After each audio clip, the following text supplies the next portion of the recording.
দিল্লি চলে এসেছি। জাস্ট ভিড়টা দেখো।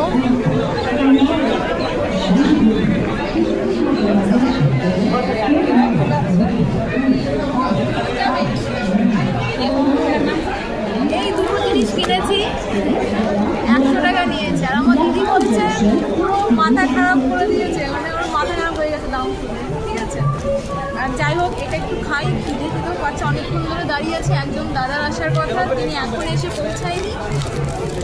পাশেই দোকান আছে, আর খিদেটাও তো লাগবে না।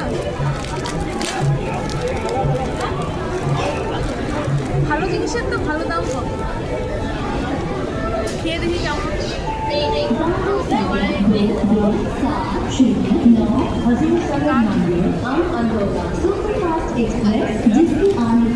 আমার দিদি কয়েকটা দিয়ে এতক্ষণ ধরে আমার ফোন ধরে দাঁড়িয়ে আছে।